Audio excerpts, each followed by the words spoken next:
Hi, students. Lawn Boy, Chapter 7. Overutilization of labor, compounded by unpredicted capital growth. So, overusing of labor and unpredicted growth. It was raining. This was the first day all summer it had rained hard enough to stop work. It was now July, and I had ridden my 10-speed, yes, my old one, though I had bought a new inner tube, over to Arnold's house. Arnold had made the hippie tea that was sweet without sugar, and I sipped it while we dragged out the notebooks. I left all the paperwork at his house because it would have been too hard to explain to my parents. There were now 5 3-ring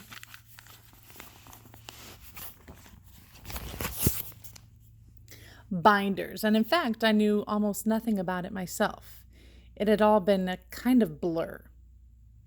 "It's all just too groovy," Arnold said, putting his tea down. "Free market industry and capitalism at their best. It's like watching a really good documentary about business. Far out." "I don't know what we're doing," I said. "Not a clue, except that we're cutting a lot of grass and I'm not getting much sleep. And this morning my mother said she was forgetting what I looked like." "It's lucky we got a rain day." When we were in Arnold's screened-in porch and he had spread the notebooks out on a large round picnic table. "It gives us a little time for you to catch up and see the beauty of what you're doing."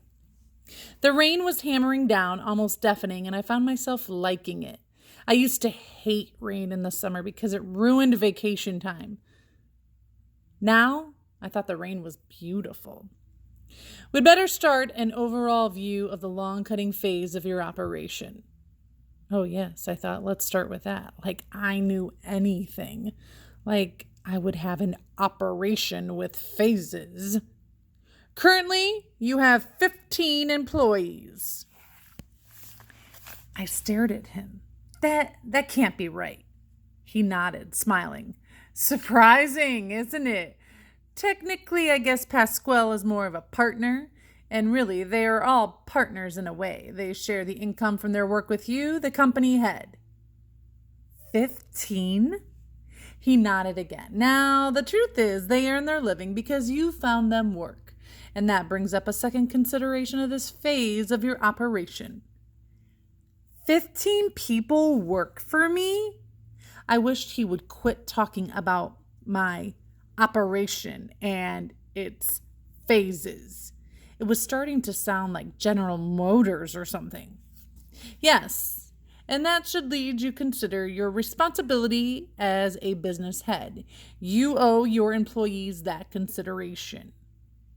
"Well, sure. If there's 15 people working for me, I should consider them, but I don't know what you mean specifically." "Well, think of this. They're seasonal workers. When the cutting is done, they're no longer employed by you. A responsible employer should set aside some of the income, a percentage, to give them a bonus when the season ends to ease their transition into other forms of employment."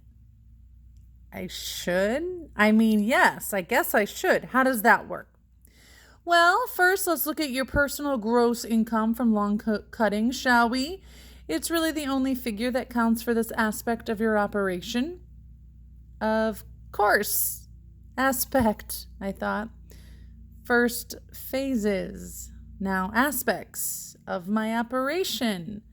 I'm 12 years old and I have aspects. "Well, for reasons we'll cover later, taxes are going to take a hefty bite, and you have some small expenses, gas for your mower, oil, that sort of thing. I kept track of those items in your expense notebook. Then there's my fee. I'm taking 5% across the board for this and the market work, just to simplify things, rather than work on a sliding scale, all right?" Oh my, yes, I thought. Let's keep it simple. I felt like I was drowning in aspects and phases. "Good? I guess it is good. Sure, good. So before taxes, my percentage and expenses, you grossed out at just over eight. Eight what? $8,000. $8,000?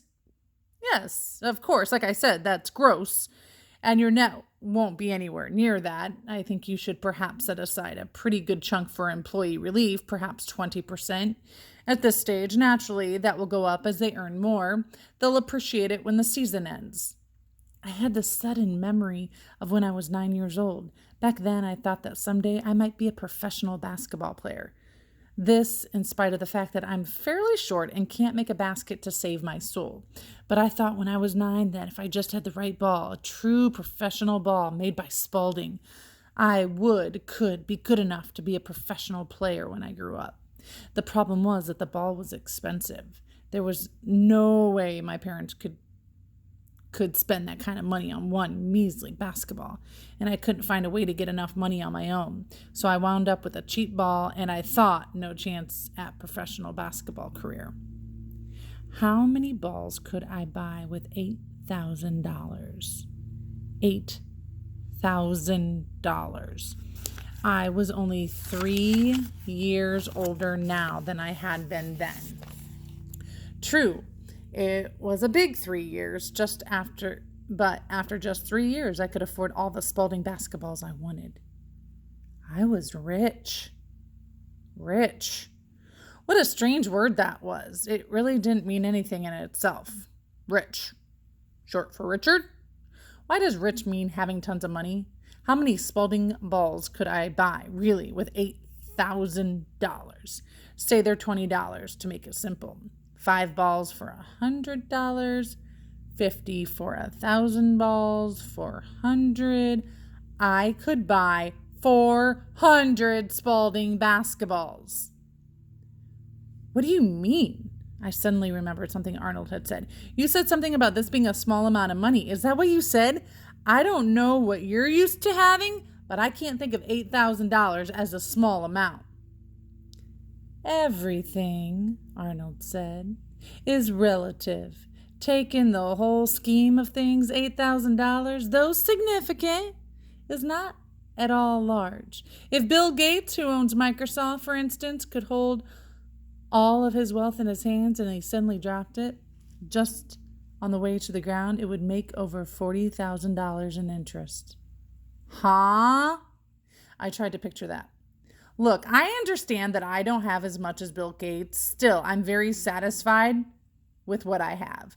I honestly don't know what I would do with more money than that. Seriously. Absolutely. It's more money than I could even think of having. It wasn't that long ago I was wondering where to get enough money to buy an inner tube for my 10-speed. Now I could buy a whole new bike. I could buy a whole bunch of them. Well then, Arnold shrugged and sighed. We have a bit of a problem.